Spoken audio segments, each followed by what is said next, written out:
빌립보서 4장 13절 말씀은 우리들에게 아주 익숙하고 또 유명한 말씀이죠. 내가 모든 것을 할 수 있다. 나는 모든 것을 할 수 있다. 이런 구절이 나오잖아요. 그래서 이 구절을 액자에 써서 집이나 사무실 같은데 걸어두면서 늘 이 말씀을 상기시키죠.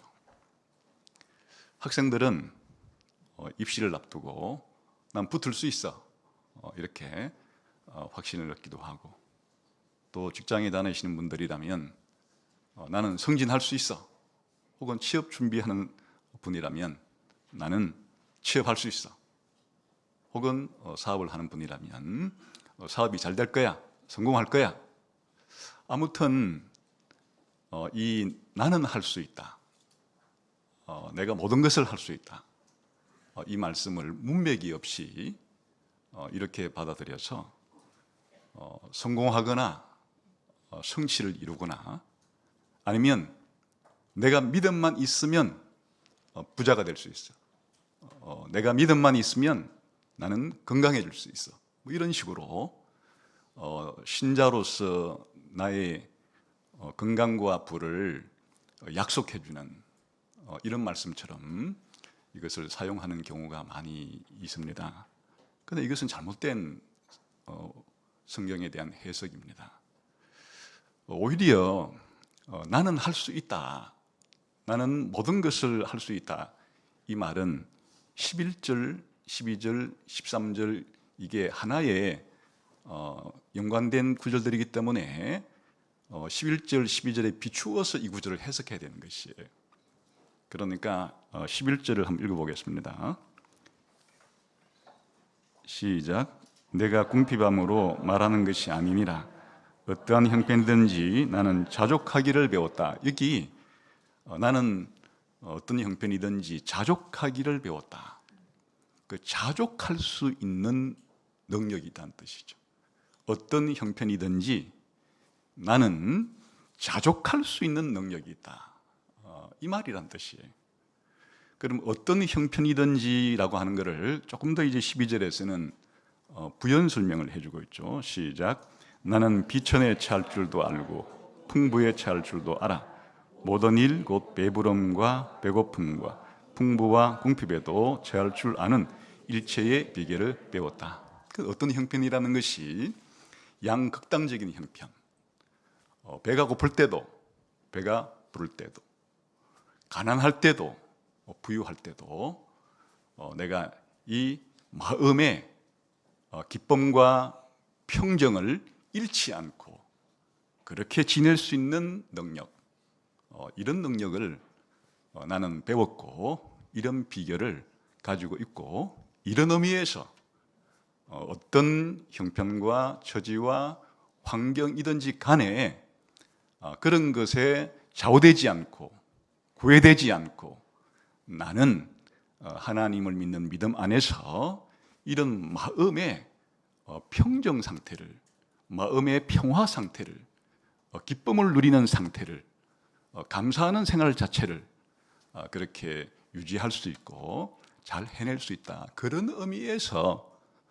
나는 모든 것을 할 수 있다, 이런 뜻입니다. 그러니까 지금 11절의 용어를 빌려오면 나는 자족하는 능력을 가지고 있다, 이런 뜻이에요. 그래서 오늘은 이 4장 13절에 나는 모든 것을 할 수 있다고 하는, 더 구체적으로는 나는 자족할 수 있다라고 하는 이 자족이라고 하는 말이 구체적으로 무엇을 의미하는지를 좀 더 깊게 생각해 보려고 해요. 그래서 이 자족이라고 하는 이 말을 잘 이해하기 위해서는 이 자족이란 말과 연관된 다른 개념들과 비교해 가면서 또 함께 살펴보아야 잘 알 수가 있습니다.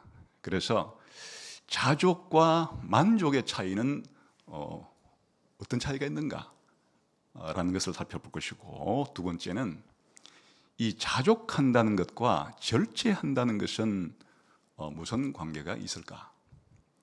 그리고 이 자족한다는 것이 사실은 십계명과 연관되어 있는데 자족한다는 것과 탐내지 말라는 것은 무슨 관계가 있는가?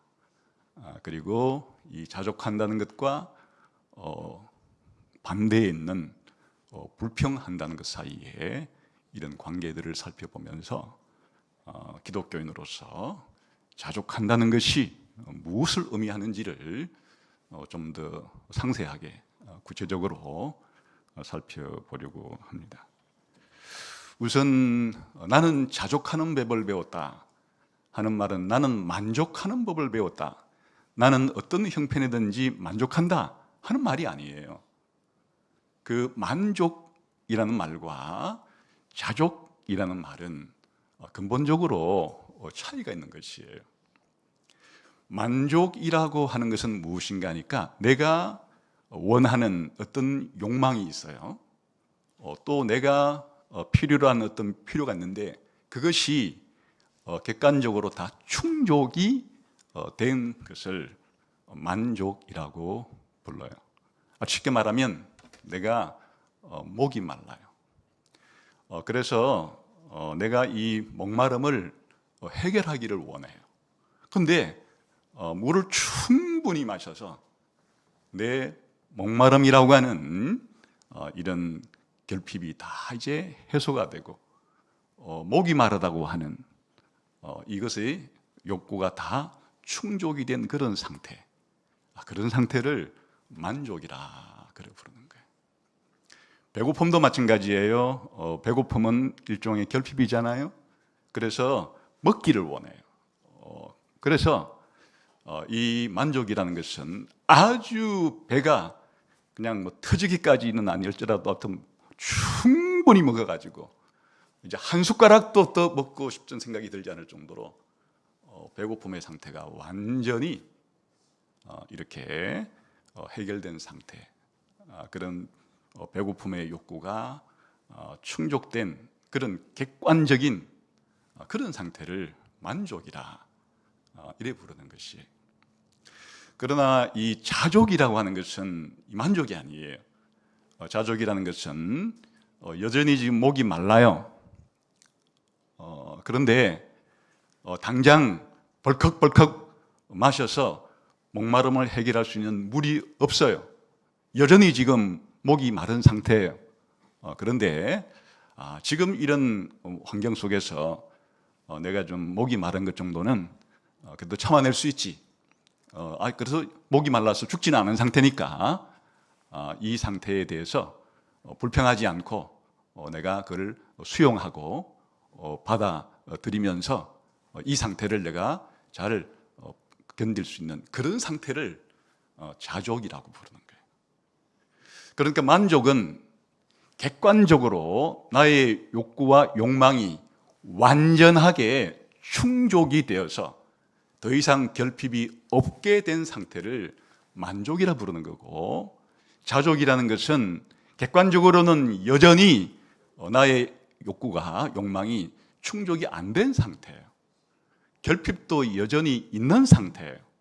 그런데 이런 결핍된 상태에 대해서 불평을 터뜨리면서 그렇게 하지 않고 하나님께서 나에게 필요해서 지금 이런 결핍의 상태를 그렇게 있도록 하나님이 섭리 가운데 허락한 것이기 때문에 내가 그것을 잘 수용하고 받아들여서 하나님에 대한 원망이나 불평 없이 오히려 이 상태를 주신 것에 대해서 내가 잘 기쁘게 받으면서 내 마음의 기쁨과 평강의 상태를 유지하는 것, 이걸 자족이라 부르는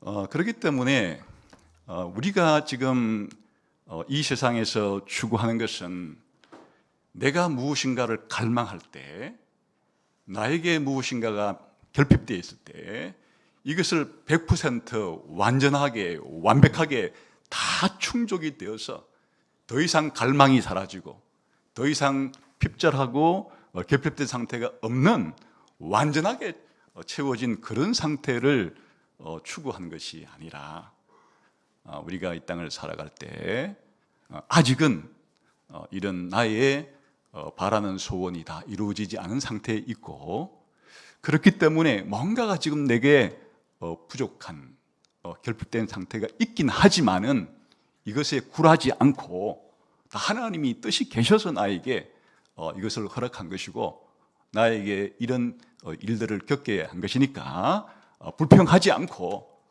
하나님의 그 나에 대한 섭리를 내가 받아들이면서 내 마음속에는 이것 때문에 평정심을 잃어버리지 않고 마음속에 하나님이 주시는 이런 평화의 상태, 평강의 상태를 잘 유지할 수 있는 것, 그것을 가르치는 것이에요. 차이가 있는 거죠.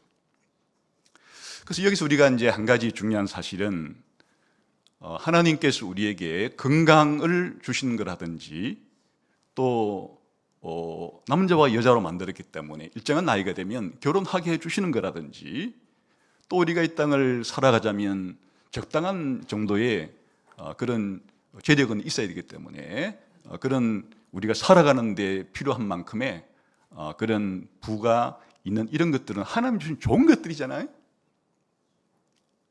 이게 좋은 것이 나쁜 것이지 않잖아요. 그렇기 때문에 우리가 신자이든 불신자이든 이런 것들이 있었으면 좋겠다, 좀 풍성하게 나에게 채워지면 좋겠다는 것은 정당한 욕망이에요. 예를 들면 우리가 좀 건강하게 살고 싶다, 이게 나쁜 게 아니에요. 정당한 요구예요. 또 아직 내가 미혼인 상태에 있으면, 근데 이제 20대 후반이 되고 뭐 30대가 되고 40대가 되었다 그럴 때 미혼인 우리 형제와 자매들이 결혼하고 싶다, 결혼하고 싶다고 하는 그와 같은 이 소망은 욕망은 그게 합법적이고 정당한 것이에요. 그런데 우리가 건강해지고 싶다고 하는 욕망이 있어도 내가 이런 이 나의 건강하고 싶은 욕망이 다 채워지지를 않고 여전히 태어날 때부터 이상하게 우리 부모로부터 유전자를 좀 잘못 받았는지 여러 가지 허약 체질을 타고 나서 조금만 뭔가 움직이면 피곤하고 힘들고 또 남들보다 더 소화도 잘 안 되고 남들보다 호흡기도 더 약하고 이런 상태가 될 때 우리가 건강하게 되기를 원하는 것은 합법적이고도 정당한 욕망이지만 그런 것이 다 충족이 되지 않을 때, 만족이 되지 않을 때, 이럴 때 왜 이래? 하나님이 나를 이렇게 허약 체질로 만들었다니, 다른 사람은 그냥 무쇠팔 무쇠다리처럼 만들었는데 하나님이 왜 나에게는 이렇게 태어날 때부터 허약 체질을 줘가지고 내가 살아가는데 이렇게 힘들게 하시나? 하나님에 대한 원망과 불평을 하지 않고 다 하나님이 나에게 이렇게 허약 체질을 주긴 했지만은 이것 자체가 나에게 하나님이 뜻이 있어서 나에게는 무쇠팔 무쇠다리는 안 주셨지만 그래도 이런 허약 체질을 가지고 내가 하고자 하는 일들에 대해서 할 수 있는 힘을 주셨기 때문에 이것 자체에 대해서 내가 하나님이 나에게 주신 이 몫을 내가 겸허하게 기쁘게 받아들이고 이 상태를 가지고 죄짓지 않고 잘 낭망하지 않고 잘 살아갈 수 있도록 그렇게 하는 것이 자족한다는 것이니까 만족하지 않아도 자족할 수는 있는 것이에요. 결혼도 마찬가지잖아요.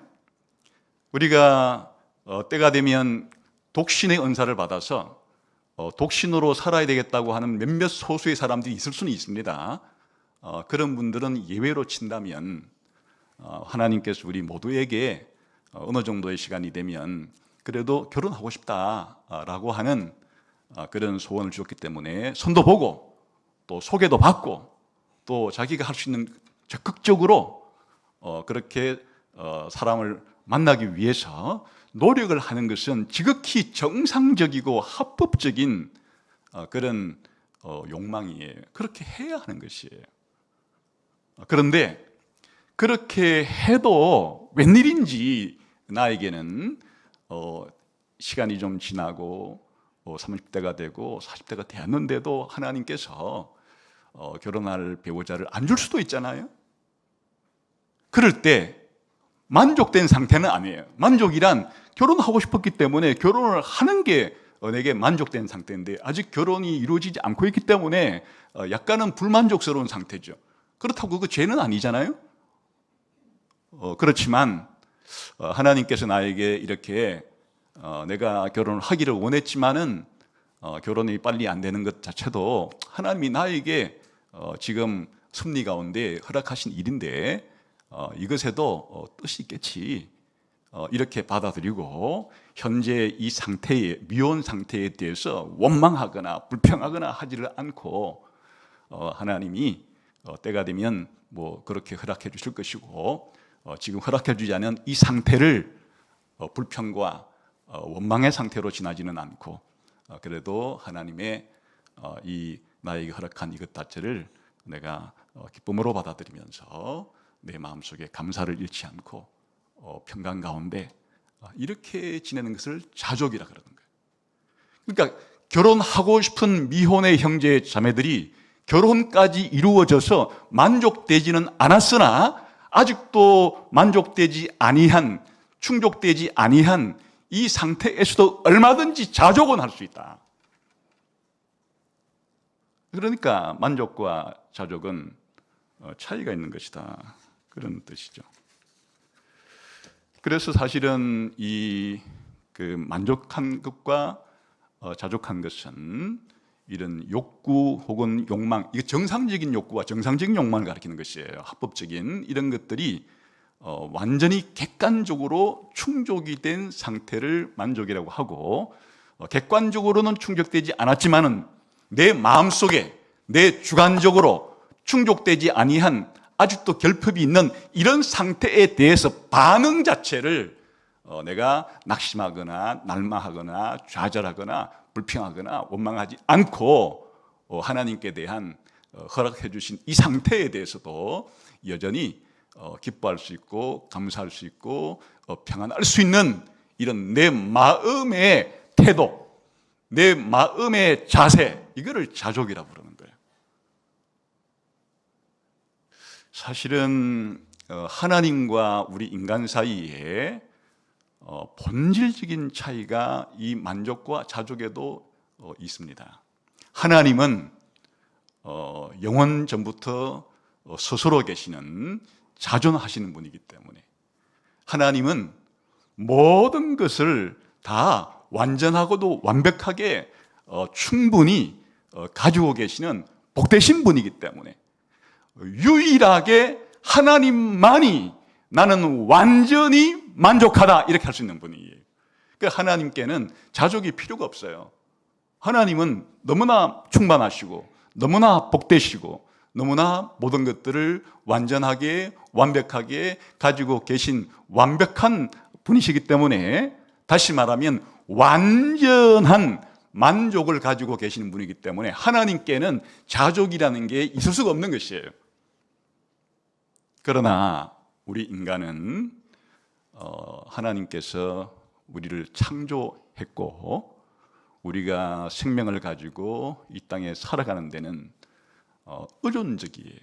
하나님이 주시는 것도 필요하고 또 하나님께서 나에게 주신 부모와 혹은 자식과 다른 사람들의 도움도 필요하고 하나님이 만드신 공기와 물과 음식도 필요하고, 그러니까 우리 인간은 근본적으로 피조물이기 때문에 이런 의존적인 존재라고 하는, 누군가의 도움과 필요가 없이는 살아갈 수 없다고 하는 근본적인 한계를 가지고 있기 때문에 우리 인간이 나는 완전히 만족하다 이럴 수가 없어요. 이 본질적으로 우리 인간은 이렇게 완전한 만족에 이를 수가 없는, 그러니까 내가 이 땅을 살아갈 때 근본적으로 하나님이 주신 것에 대해서 이것을 자족하면서 살아갈 수는 있지만은 하나님과 같이 나는 모든 것이 더 이상 필요 없는, 나의 모든 것 자체가 완전하게 다 충족이 된 이런 완전한 만족을 가진 존재라는 것은 인간적인 본질이 아니에요. 그러니까 이 만족이라는 것과 자족이라는 것에서 하나님은 완전히 만족하시고 자족이 필요 없는 분이시지만 우리 인간은 완전히 자족할 수는 없고 우리는 완전히 만족할 수는 없는 것이고 우리에게 좋은 상태는 이 땅에서의 자족이라고 하는 상태를 가지는 것이 우리 인간적인 특징이 된다. 그런 것이죠. 그러나 이것을 좀 더 시각을 좀 거시적으로 넓혀보게 되면 사실은 기독교인들은 이 땅을 살아갈 때 이 세상에서는 사실 영원히 만족해서는 안 될 사람들이에요. 왜냐하면 하나님이 비록 하나님 같지는 않겠지만 상대적으로 우리 기독교인에게 이제는 하나님 정말 충분합니다 라고 말할 때를 주신다고 약속을 했어요. 그게 영원한 천국에서의 상태예요.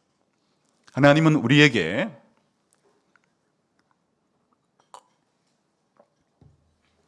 천국에 이르렀을 때 우리의 존재 자체를 부활을 통해서 완전하게 만드시고 또 하나님의 얼굴과 얼굴을 맞대면할 정도로 하나님의 임재를 충만하게 해주시기 때문에 그 영원한 천국에선 우리 신자들이 이제 하나님 같지는 않겠지만 그래도 하나님이 주신 피조물의 완성된 상태로서 하나님 이제 참으로 하나님을 만족하고 하나님이 주신 것에 대해서 만족합니다 라고 할 때가 있지만 이 세상에 있는 동안에 이 세상에 있는 것들을 가지고 기독교인들은 만족할 수는 없는 것이에요.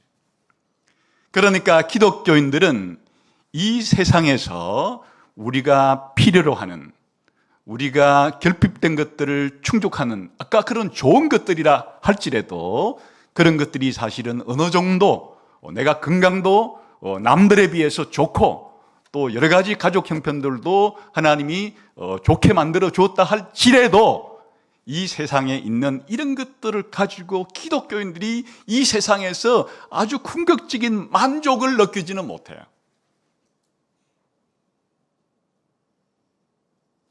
우리에게 있어서 만족은 종말론적인 것이에요. 그러니까 기독교인들은 이 땅을 살아갈 때 필연적으로 사실은 하나님께서 좋은 것들을 우리에게 아주 충분하게 준다 할지라도 그것들 자체가 내 영혼에 내 삶에 궁극적인 만족을 주는 것들은 아니고 나의 궁극적인 만족은 조금 있다가 하나님께서 나에게 영원한 천국에서 주실 것이라고 하는 그런 소망을 가지고 살아가는 이런 상태를 가지고 기독교인들은 살아가는 사람들이다. 그래서 사도 바울이 지금 나는 모든 것에 만족한 상태입니다 이렇게 고백하는 것이 아니에요. 나는 어떤 형편과 처지에 있든지 간에 자족하는 삶을 배웠습니다. 자족할 수 있게 되었습니다 라고 고백을 하고 있는 것이다. 그러니까 만족과 자족은 이렇게 차이가 있는 것이다 하는 것을 알 수가 있죠. 두 번째로 자족과 절제의 관계를 알 필요가 있는데 사실은 이 자족이나 절제나 공통점은 둘 다 하나님이 우리가 이 땅을 살아갈 때 주시는 좋은 것들에 대한 우리의 반응과 태도예요. 절제라는 것은 하나님께서 우리에게 건강이라든지 또 결혼이라든지 또 재물이라든지 이런 것들을 좋은 것들을 우리에게 풍족하게 주었을 때 우리가 어떤 태도를 취해야 되냐 하는 거예요. 그것을 탐닉해가지고 지나치게 그런 것들에 대해서 더 탐닉해서 방종과 방탕에 이를 정도로 그렇게 되면 안 되고 하나님이 주신 좋은 것들이라 할지라도 적당하게 균형감 있게 그거를 잘 사용해야 하는 것에 대한 태도를 우리는 절제한다, 그렇게 말하는 거예요. 왜냐하면 하나님 주신 좋은 것들을 우리가 받다 보면 점점 더 많이 가지고 싶고 더 그것들로 이 땅에서 그곳에 푹 빠져가지고 하나님도 없이 살아도 될 것처럼 이렇게 우리가 교만해지거나 방종에 이를 수 있는 위험성이 상당하기 때문에 하나님 주신 좋은 것들이 풍성할 때 절제의 미덕을 발휘해야 되는 거예요. 그에 비해서 자족이라는 것은 하나님이 주시는 좋은 것들이 부족할 상태일 때 어떻게 하느냐의 문제예요. 부족하다고 해서 이것을 원망이나 불평으로 그렇게 나의 자세와 태도를 취하지를 않고 하나님이 주시는 좋은 것들이 좀 결여되어 있을 때, 좀 부족할 때, 그것이 결혼 문제이든 자녀를 낳는 문제든 또 내 자녀를 잘 양육해서 내 자녀가 잘 되기를 바라는 문제이건 내가 취업을 하고 승진을 하고 사업이 잘 되는 문제이건 건강의 문제이건 아무튼 나에게 이런 좋은 것들이 좀 결여되어 있을 때, 부족할 때 이런 것들에 대한 나의 자세가 자족이라 그런 거예요. 그러니까 공통점은 둘 다 하나님이 주시는 좋은 선물들에 대한 그런 반응과 나의 마음의 태도인데, 절제라는 것은 하나님이 많이 좋은 것을 주었을 때 취해야 될 태도는 절제예요. 하나님이 좋은 것들을 좀 부족하게 주었을 때 내가 취해야 될 자세는 그를 자족이라 부르는 거예요. 그러니까 이 절제와 자족은 사실은 쌍둥이 같은 것이에요. 동전의 앞뒷면 같은 것이에요. 구분도 되지만 분리가 되지가 않아요. 하나님이 주시는 좋은 것들에 대한 우리의 반응과 우리의 자세라고 하는 점에서 공통점이 있지만, 그러나 세밀하게 들어가면 하나님이 주신 좋은 것들을 많이 주었을 때 우리가 보여야 될 반응과 하나님이 주신 좋은 것들을 적게 주었을 때 우리가 보여야 될 반응이라는 점에서는 구분이 되는 것이기 때문에, 그래서 사실은 절제와 자족은 묶여 있는 거예요. 이 두 가지가 따로따로 노는 것이 아니고 언제나 함께 가는 것이에요. 그렇기 때문에 사실은 그냥 우리가 넓은 의미로 말할 때는 절제라는 말 안에 자족을 넣어서 말할 수도 있고 자족이라는 말 안에 절제를 넣어서 말할 수도 있는 것이에요. 그래서 오늘 사도 바울이 사실 말은 나는 자족하는 법을 배웠다 이렇게 말하지만, 모든 형편에서 자족하기를 배웠다 문맥과 연결시켜서 말하면 여기에 자족이라는 말은 넓은 자족의 의미예요. 절제와 자족을 다 포함하고 있는 그런 의미에서의 자족이라는 말을 쓰고 있다는 것을 알 수 있는 거예요. 그러니까 풍부에 처했을 때 내가 하나님 앞에 잘 반응한 것을 우리는 좀 엄밀하게 말할 때 그걸 절제라고 불렀고, 이 빈곤한 내가 비천한 데에 처할 때 하나님 앞에 바른 자세를 취하는 것을 우리가 자족이라고 불렀는데, 사도 바울은 그냥 뭉뚱그려서 내가 풍부한 데에 처하거나 비천한 데에 처하거나 어떤 형편이든지 모든 환경에서 견딜 수 있는 일체의 비결을 배웠다라는 의미에서 자족을 썼기 때문에 우리가 그냥 여기 이 자족 속에는 지금 구분하고 있는 절제라는 말을 포함된 말이에요. 절제와 결합된 자족, 넓은 의미로서의 자족이라는 말을 쓰지만, 그러나 엄밀하게 우리가 개념적으로 분류해보자 그러면 여기에 풍부에도 처할 줄 안다는 것은 절제의 미덕을 가리키는 것이고, 이 비참한 상태에서도 잘 처할 수 있다는 것은 내가 이런 자족의 미덕을 가지고 있다는 것이니까, 넓게 말하면 이런 자족과 절제와 자족을 내가 가질 수 있는 능력을 가지고 있다, 이런 뜻이란 말이에요. 그래서 이제 그냥 우리가 사도 바울이 쓰고 있는 이 자족이란 말 안에 문맥을 고려한다 그러면 우리가 이렇게 엄밀하게 신학적으로나 철학적으로 구분하는 절제와 자족을 다 포함하는 말로서 쓰고 있는 것이고, 더 우리가 상세하게 설명하자 그러면 이 사도 바울의 고백 속에는 절제의 능력도 자족의 능력도 내가 배워서 내가 그렇기 때문에 이제는 아주 하나님 주신 좋은 것들이 풍성할 때든 하나님 주시는 좋은 것들이 좀 부족할 때든 어떤 쪽에든 간에 내가 하나님을 버리지 않고 내 신앙을 팔아먹지 않고 오히려 내 마음속에는 하나님께 대한 이런 감정을 평화의 마음을 기쁨의 상태를 잘 유지하면서 지날 수 있게 되었다라고 말한다. 그런 것이죠.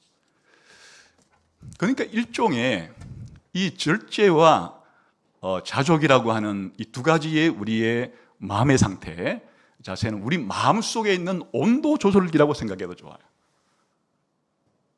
우리가 외부적으로 아주 좋은 일이 자꾸 생겨나게 될 때 우리는 거기에 더 빠지기가 쉬워요.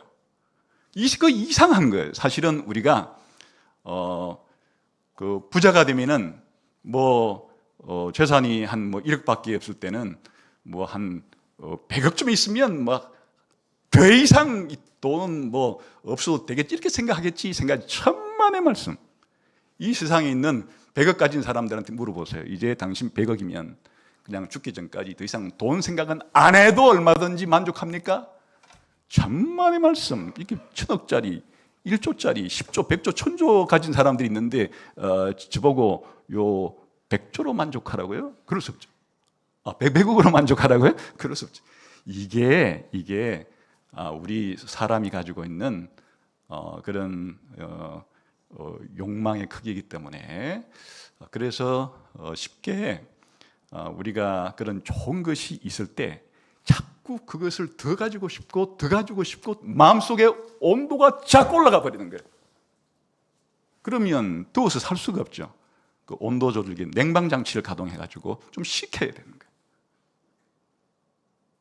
그러나 우리가 건강이라든지 자녀 문제라든지 등등 내가 원하는 만큼 이루어지지가 않고 너무 부족함을 느낄 정도로 결핍의 상태가 지속이 될 때 내 마음속에는 원망과 불평이 싹트고 낙심과 좌절이 생기려고 하기 때문에 그냥 내가 꽁꽁 얼어붙어서 죽을 수밖에 없는 상태 될 때 이 자족이라고 하는 온방장치를 틀어서 다시 내 마음의 온도 조절기를 높여서 내 마음의 상태가 정상적인 기쁨과 평강의 마음을 유지할 수 있는 내 마음의 온도 조절 장치, 평정심을 유지할 수 있게끔 우리 마음속에 있는 그와 같은 냉온방 장치가 바로 우리가 갖추어야 될 자족과 절제와 자족의 미덕이라 이렇게 할 수 있는 것이 이 둘 중에서 어느 하나가 고장이 나게 되면 너무 추워지거나 너무 더워질 때 살 수가 없어요. 그래서 우리 신자들이 우리 마음속에서 이런 절제도 필요하고 자족도 필요하고 이 두 가지가 늘 우리 마음속에서 자동 온도 조절 장치와 같이 냉방 장치와 온방 장치를 필요할 때마다 가동이 돼가지고 늘 일정한 쾌적하게 살아갈 수 있는 그런 상태로 내 마음을 유지시켜 줄 수 있는 것이 바로 이 절제와 자족과 절제라고 하는 우리가 갖추어야 될 미덕이다 그런 뜻이에요. 이 자족이라는 것 자체가 십계명의 10번째 계명과 깊은 관계를 가지고 있어요. 10번째 계명은 탐내지 말라는 거예요. 탐내지 말라는 것인데 여기에 탐내지 말라고 하는 것 자체가 우리가 오늘도 예배 시간에 했는데 내 이웃의 아내나 그의 남종이나 그의 여종이나 그의 소나 그의 낙이나 물은 내 이웃의 소유를 탐내지 말라 이랬죠. 그러니까 그 자족이라는 것은 십계명의 10번째 계명의 정반대를 가리키는 것이에요. 그 자족의 반대가 탐내는 것이에요. 탐심. 거꾸로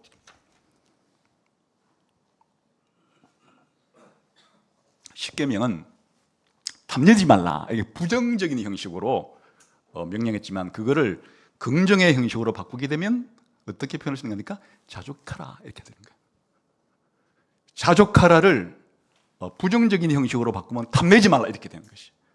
그러니까 이 자족이라는 것은 십계명의 10번째 계명을 내가 실천에 옮겨서 생겨나는 나의 인격적인 상태, 그런 마음의 상태를 자족이라 부르는 거. 여기에 탐내지 말라는 말이 무슨 말인가?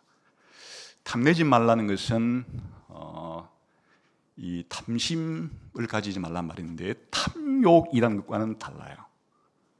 그 탐심과 탐욕이 어떻게 다른가 하면 탐내지 말라는 십계명은 하나님이 나에게 주시지 않은 것 가운데 다른 사람에게 준 게 있어요. 그래서 나에게 주시지 않고 다른 사람에게 준 것을 내가 가지고 싶은 것을 탐심이라 그러는 거예요. 그러니까 이것은 십계명은 탐심의 문제를 다루는 것이에요. 그러니까 하나님께서 나에게 주신 것에 자족하지를 않고 다른 사람에게 준 것을 내가 가져오고 싶은 마음, 그걸 탐심이라 부르는 거예요. 그러자 그러면 죄를 지어야 되는 거예요. 다른 사람의 아내, 이웃의 아내, 이웃의 아내는 내가 가져서는 되는 사람이 아니죠. 그런데 이웃의 아내를 욕망하는, 이웃의 아내를 내가 가지고 싶을 때는 간음이라는 죄를 지어야만 이웃의 아내를 내 것으로 취할 수 있는 것이지. 이웃의 소유, 이웃의 그런 종, 이웃의 그런 재물을, 그건 하나님이 내 이웃에게 준 건데, 하나님이 내 이웃에게 준 거를 내가 가지고 싶을 때, 그러면 그것은 강도짓을 하거나 도둑질을 하거나 사기짓을 해야, 사기를 쳐야 다른 사람의 소유와 재물을 내 것으로 만들 수 있는 거예요. 그러니까 이 탐심이라고 하는 것은 하나님이 나에게 주시지 아니한 것을, 다른 사람이 가지고 있는 것을 불법적으로 불이하게 내 것으로 취하려는 마음을 탐심이라 부르는 거예요. 그러니까 탐심은 이 자족의 정반대가 되는 거란 말이에요. 자족하지 않으면 어떤 생각이 드는가 하니까 하나님이 다른 사람에게 준 게 눈독이 들어서 나에게 주지 아니한 그에 대해서 다른 사람에게 하는 주신 것이지만 그것을 불법적으로 내 것으로 취하고자 하는 이런 마음이 탐심이니까 자족과 탐심은 정반대에 있는 것이에요. 그러면 이 탐욕이라는 것은 무엇인가 하니까 이것은 절제의 반대예요. 그냥 이것은 다른 사람이 가지고 있든 없든 그 상관이 없지. 그냥 더 부자가 되고 싶고, 더 부자가 되고 싶고, 만족이 안 돼 더 부자가 되고 싶고, 이렇게 다른 사람이 가지고 있거나 없거나 그건 상관없이 그냥 하나님이 주시는 좋은 것들에 대해서 지나치게 이것을 더 많이 가져서 향유하고 싶은 이런 강렬한 그런 욕망을 우리는 탐욕이라 부르는 거니까, 이 탐심하고는 다른 거예요. 탐심은 다른 사람이 가지고 있는 것 자체를 불법적으로 내 것으로 가지자는 것을 탐심이라 부르는 거고, 탐욕은 다른 사람이 가졌다는 것은 상관이 없어요. 그냥 내가 이런 것들에 대해서 더 많이, 더 많이, 더 많이, 더 많이, 더 높이, 더 높이, 더 높이 이렇게 해서 내가 이것들을 더 많이 가지고자 하는 그런 게 지나친 욕심이 들어가는 거죠. 그걸 탐욕이라 부르니까 이 절제에 반대되는 거예요. 그래서 이 사실은 절제가 안 되는 무절제를 탐욕이라 부르는 거고, 자족이 안 되는 상태를 탐심이라 부르는데, 그러니까 이 십계명의 10번째 계명은 이 탐욕에 대한 것이 아니에요. 탐심에 대한 거예요. 다른 사람이 가지고 있는, 내 이웃이 가지고 있는 아내나 소유나 종이나 재물을 내 것으로 삼는 것이니까 십계명의 10번째 계명은 바로 자족을 하라는 말이다. 자족을 하지 않는 탐심을 가지지 말라고 하는 말이다 해서 자족을 잘 이해하기 위해서는 정반대가 되는 이런 탐심과 비교해 볼 필요가 있다. 사실 여기서 이제 파생되는 것인데, 이렇게 자족하지 않게 되면 어떻게 되는가? 탐심을 가질 뿐 아니라 불평이, 원망이 나오는 것이, 왜 하나님은 나에게 이렇게 주지, 다른 사람에게는 이렇게 많이 줬는데 왜 나에게는 이걸 주지 않았지? 라고 하면서 원망이 생기고 불평이 생겨나게 되는 것이니까, 이것은 자족하지 못하는 마음으로부터 자연스럽게 생겨나게 되는 잘못된 그러한 결과물들이 이렇게 불평이라고 하는, 원망이라고 하는 것으로 열매를 맺게 되어 있다. 자, 이게 오늘 우리가 빌립보서 4장 13절, 좀 넓게는 4장 11절부터 13절에 나오는 사도 바울이 나는 모든 것을 할 수 있다. 이게 사실은 어떤 뜻이라고 지금 해석이 되었어요? 정확하게 말하자면 나는 이제 그리스도 안에서 자족의 능력도 절제의 능력도 그렇게 할 수 있는 그런 능력을 가지게 되었다. 자족을 배우고 절제를 배우게 되었다. 이거를 좀 넓은 의미로 자족하는 법을 배웠다. 이렇게 말하는 것이고, 문맥적으로는 더 정확하게 말하면 자족과 절제의 그런 미덕을 이제 내가 배워서 가지게 되었다라고 고백하는 말이다. 그런 말이죠.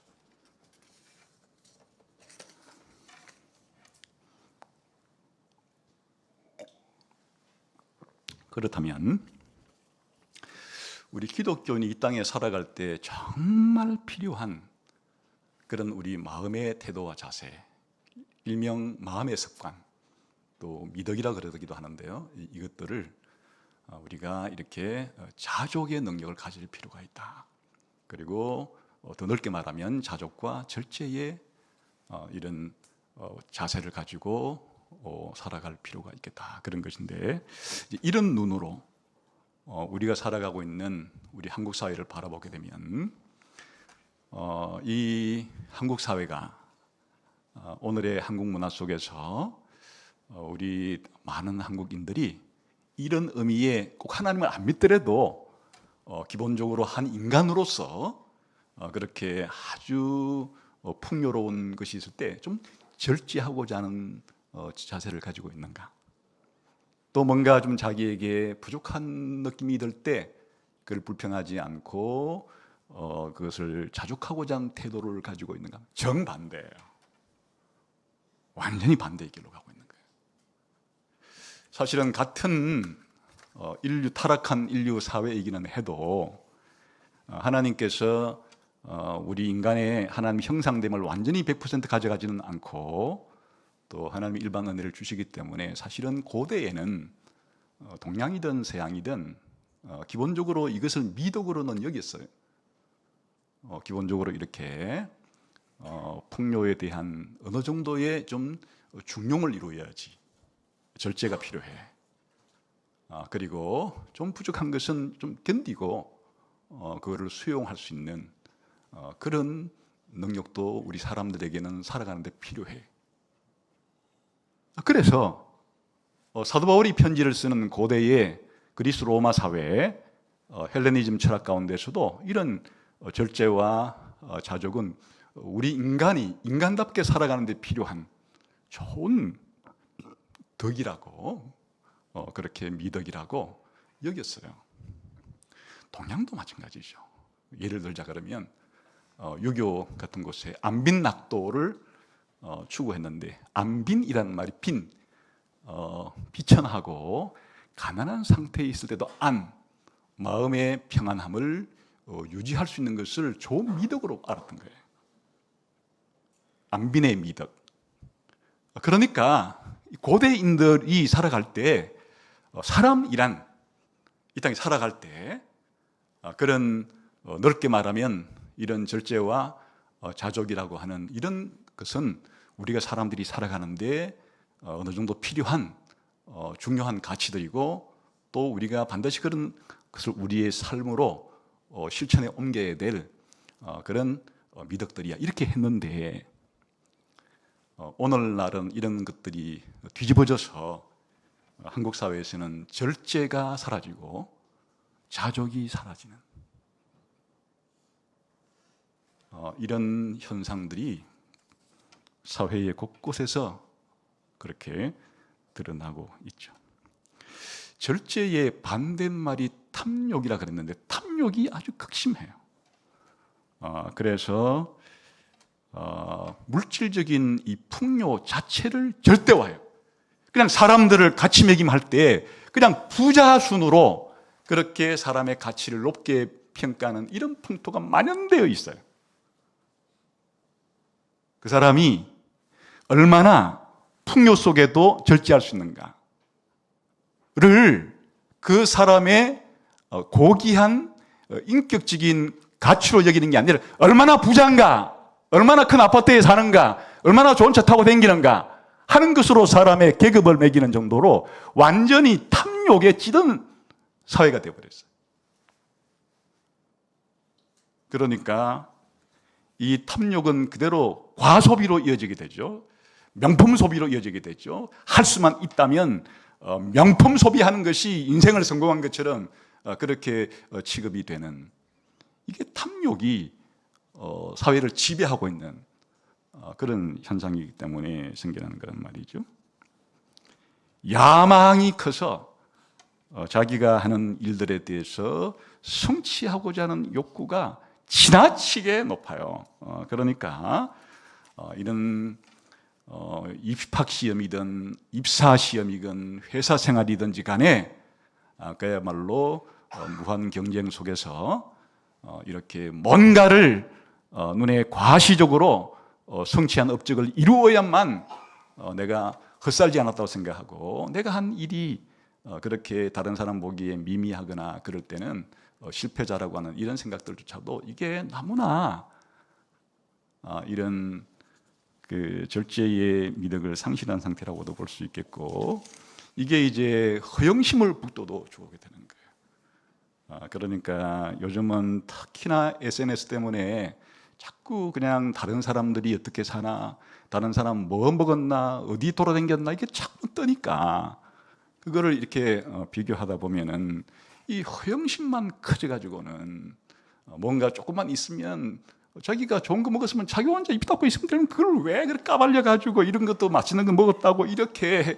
과시를 하니까 이게 지금 이 절제의 미덕은 찾아보기가 힘들고 오히려 반대가 되는 이런 과시를 하는 사람들이 자기 PR을 잘한다고 하면서 높이 평가해주는 이런 사회는 정반대로 가고 있는 것이라 볼 수가 있겠죠. 자족도 상실이 되었어요. 그래서 탐심과 불평이 아주 가득 들어찼어요. 사실 이제 이 탐심은 다른 사람이 가진 것을 내가 불법적으로 가지고 싶다는 거라 그랬잖아요. 이게 사실은 오늘날 왜 이렇게 됐는가 하니까, 옛날에는 그냥 아주 동네 이웃집 밖에는 숟가락 밥그릇 몇 근인 걸 몰랐는데, 지금은 아까 말한 것처럼 그냥 유튜브다 혹은 뭐 여러 가지 인스타그램이다, 하여튼 온갖 그런 SNS 매체를 통해 가지고 다른 사람이 어떻게 사나, 다른 사람이 어떻게 하고 있나, 다른 사람이 뭘 가지고 있나, 이게 너무나 많이 접할 수 있는 시대가 되었기 때문에 비교 의식이 더 많이 생겨나게 되어서 이제는 자족이 생기질 않는 거예요. 자족이 생기질 않아요. 자기가 객관적으로는 다른 사람보다 많이 가졌음에도 불구하고 자기보다 더 많이 가진 사람들이 있기 때문에 자기는 그냥 뭐 한 10만 원 안쪽에서 맛집을 찾아다니는데, 유튜브를 보니까 전 세계의 미슐랭 1, 2, 3 다 찾아다니면서 한 끼에 100만 원, 200만 원짜리 먹고 돌아다니는 인간을 보니까 이게 자기가 10만 원 안쪽에서 이렇게 먹고 다녔던 거하고는 이게 자족할 수가 없죠. 불만이 생기죠. 알고 보니까 그 사람은 이 금수저가 있기 때문에 그렇다, 더 분노가 생기는 거죠. 왜 우리 부모는 나한테 유산도 팡팡 좀 물려주지 않아가지고 10만 원 안쪽으로 먹고 돌아다니게 만들었나? 저 인간은 100만 원, 200만 원짜리 먹고 돌아다니는데 이게 이 자족이 생기질 않아요. 그러니까 이 불평, 사회에 대한 불평, 자기 자신에 대한 불만, 이런 것들이 많아져서 사실은 유사 이래로 지금처럼 한국 사회가 이렇게 잘 먹고 잘 입고 객관적으로 보면은 잘 사는 시대가 없음에도 불구하고 자족이 되지가 않으니까 자기보다 더 잘 사는 사람들이 늘 항상 있기 때문에 헬조선이라는 소리나 해서, 사실은 조선에 비하면 해본 조선이지 어떻게 헬조선이 되는 거예요. 그냥 세종대왕보다도 우리가 먹고 마시고 입고 누리고 있는, 향유하고 있는 물질 문명이 몇백 배, 몇천 배나 되는데 어떻게 대한민국이 살아가는 오늘의 삶을 그렇게 헬조선이라고 부르는 거예요.